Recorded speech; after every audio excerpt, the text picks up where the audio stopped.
بسم الله الرحمن الرحيم ولقد يسرنا القرآن للذكر فهل من مدكر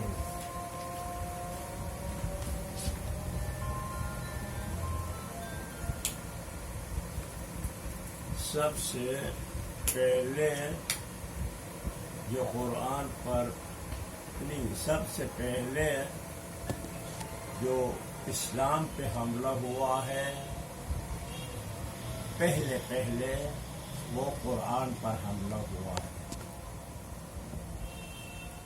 کیا کہا ہے کہ قرآن جو ہے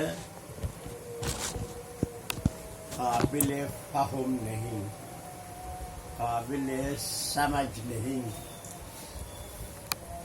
قرآن میں آیات، قرآن میں کلمات غریبہ ہے. یعنی غریب کسے کہتے ہیں؟ غریب اذہان سے دور، سمجھ سے دور، ادراک سے دور کو غریب کہتا ہے. یہ مادہ غرب سے بنی ہے. غرب کہتے ہیں جہاں سورج غروب ہوتا ہے. جب سورج غروب کہتے ہیں بس سورج ہم سے دور ہو گیا. یہی سے ہر وہ شخص جو نامانوس ہے، غیر معلوف ہے، نامعروف ہے، اس کو غریب کہتے ہیں. یہی سے مسافر کو غریب کہتا ہے. تو سب سے پہلے جو قرآن پہ حملہ ہوا ہے وہ کلمہ غربت ہے. یہ کلام غریب اور غیر مانوس کلمہ ہے. یہ ایک بات ہوئی.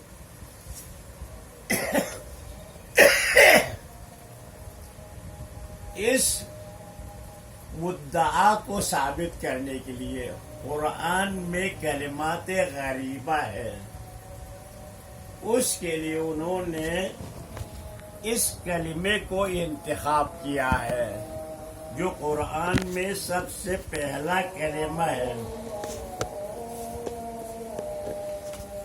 سورہ عبس کی آیت نمبر 31 وفاکہۃ وابا. لفظ ابا ہے، فاکہۃ وابا کلمہ ابا. یہ کلمہ غریب ہے، غیر مانوس کلمہ ہے. کیا دلیل ہے اس کی؟ آپ کہتے ہیں یا واقعاً یہ کلمہ غریب ہے؟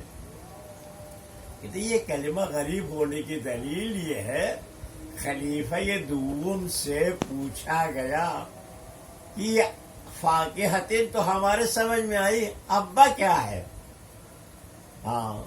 عمر نے کہا کہ کلمہ یہ غریب ہے، ابا ہمارے سمجھ میں نہیں آئی. تو جب خلیفہ دوم کے سمجھ میں نہیں آئیں گے یہ کلمہ تو عادی انسان کی سمجھ میں کیسے آئیں گے؟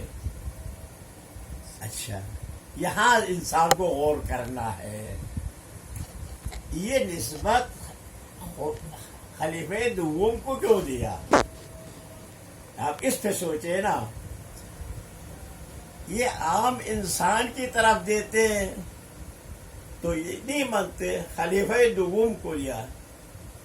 اس میں دو کام ہیں. خلیفہ دوم کی طرف نسبت دینا دو کام ہے. ایک کام یہ ہے، ایک یعنی مقصد یہ ہے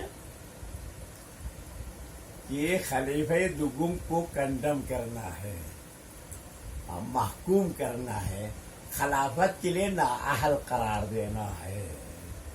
یہ فکر خوارج اور خوارج کے بعد آنے والوں کی کام ہے. سب سے پہلے مرکز اجتماع پر حملہ کیا. یعنی گویا دشمن نے سب سے پہلے آ کے ملک کے اسمبلی پر حملہ کیا، سربراہ پر حملہ کیا. تو یہ ہے حملہ عمر پہ نہیں کرنا ہے، ملک کی یعنی مجتمع اسلامی کی سربراہ پہ کرنا ہے. اب اس کو ہم کھولیں. یہ قرآن جو ہے عربی زبان میں نازل ہوا ہے. اللہ نے کہا عربی کس سے کہتے ہیں؟ جو واضح کلمہ ہو، ادائیگی میں آسان ہو، اس کو عرب کہتے ہیں. اللہ نے فرمایا کہ ہم نے مشکل زبان میں نازل نہیں کیا ہے، ہم نے اس قرآن کو آسان زبان میں پیش کیا ہے. عربی میں ہے. خب عربی میں بھی سب سے فصیح بلیغ سرزمین قریش ہے. عمر قریش سے تعلق رکھتے تھے. عمر معمولی انسان نہیں تھے. آپ کے آنکھوں میں تیرا خیرہ تیر ہونا اور بات ہے، اپنے مجتمع میں وہ ایک ان پڑھ ناسمجھ نادان انسان نہیں تھے. دور جاہلیت میں وہ مشرکین کی طرف سے سفارتی کام کرتے تھے، دیگر قوموں سے مذاکرات کے لیے لے جاتے تھے. تو یہ ان پڑھ انسان سادہ انسان نہیں تھے، صاحب فصاحت بلاغات مطالب کو آگے پیچھے کرنے کی صلاحیت رکھنے والے انسان تھے. تو لہذا یہ عمر سے دور ہے. ہاں.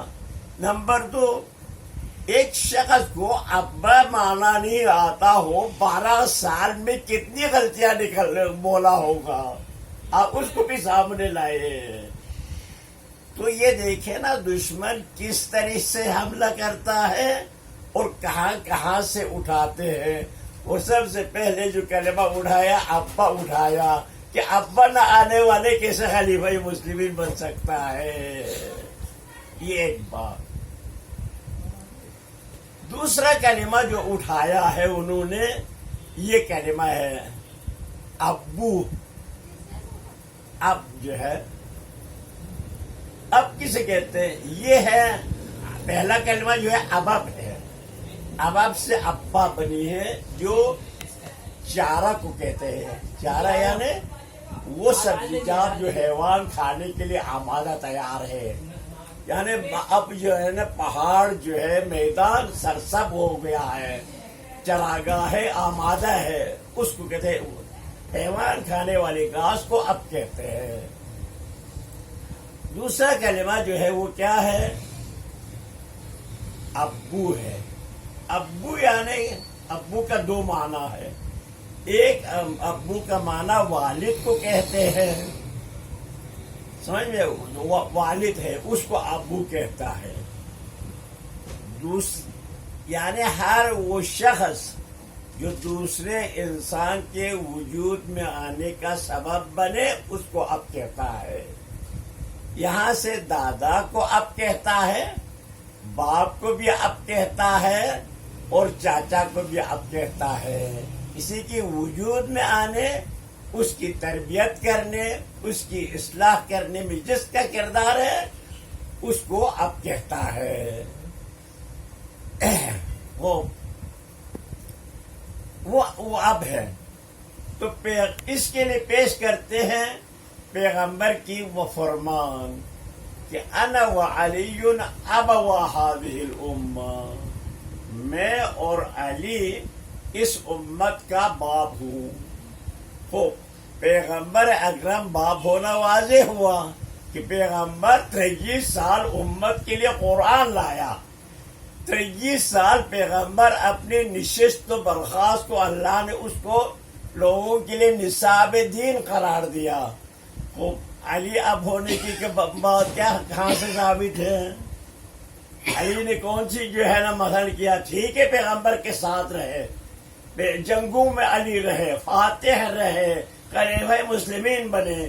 اگر اس حد تک اب ہو جاتے تو بہت سے اصحاب اب میں آتا ہے. سمجھ گیا؟ تو یہ ایک بات. نمبر 2 جو کہا ہے پیغمبر نے، میری نسب جو ہے قیامت کے دن ہر نسب ختم ہوں گے. قیامت کے دن ہر نسب ختم ہوں گے، صرف میرا نسب باقی رہے گا. یہ کیسے بنے گا کہ قرآن میں سورہ 2-3 جگہ آئے ہیں جب قیامت برپا ہوں گے تو کوئی نسب نہیں ہوں گے. تو پیغمبر کی نسب کہاں سے آئے گی؟ میں تو دشمن کہاں سے حملہ کرتے ہیں، ہم جو ہے اپنی مقصد کی بات سنتے ہیں تو اس کو آگے لاتا ہے، جو مقصد کے نہیں ہے وہ پیچھے کرتا ہے۔ صلی اللہ